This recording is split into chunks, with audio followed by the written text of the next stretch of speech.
Last time, I went to Makati and that time sobrang lakas ng ulan. So, I was just focused on driving the whole time. Pagdating ko dun sa establishment, medyo nahirapan akong pumasok dun sa parking lot kasi nga hindi ko makita properly yung windshield because of the rain. Nung nakuha ko na yung parking ticket ko, umiikot lang ako for 15 minutes kasi wala talaga akong makitang parking space. And I tried and tried hanggang may nakita akong guard. Tinawag ko siya, I said, Kuya, pwede po bang magpa-help to find a parking space? Actually, nung time na yun, nakatungo siya na parang may kinukuha siya dun sa chair niya. So, I assume na hindi niya ako narinig. So, medyo lumapit ako ng konti while I was inside the car. And then, nung humarap na siya, wala siyang ulo and I saw some blood on his uniform. I immediately started driving kasi nagulat talaga ako. Kasi sabi ko, ano kaya yun? Like, imagination ko lang ba yun? Or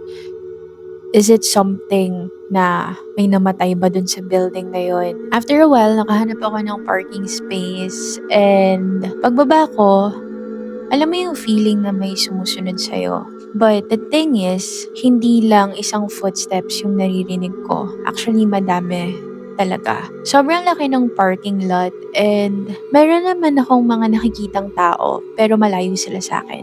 So, nung time na yun, I was alone dun sa area na yun.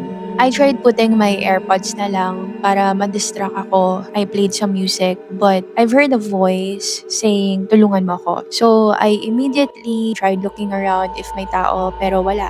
After my errands, I went back to my car and nung nag-start na ako mag-drive, nakarinig ako ng tunog dun sa may passenger seat ko. Usually, kapag wala namang tao, hindi naman yan tutunog. So, sinabi ko na lang sa sarili ko, okay, baka faulty yung car. Kinabit ko na lang yung seatbelt. And habang nagde-drive ako nung palabas na ako ng entrance, kasi gabi na yun eh, nakikita ko sa rear view mirror na may mga nakasakay and alam mo naman usually kapag pa-exit ka na ng parking lot, kapag galing ka sa basement, usually mahirap umakyat. So ako personally nahihirapan akong mag-drive.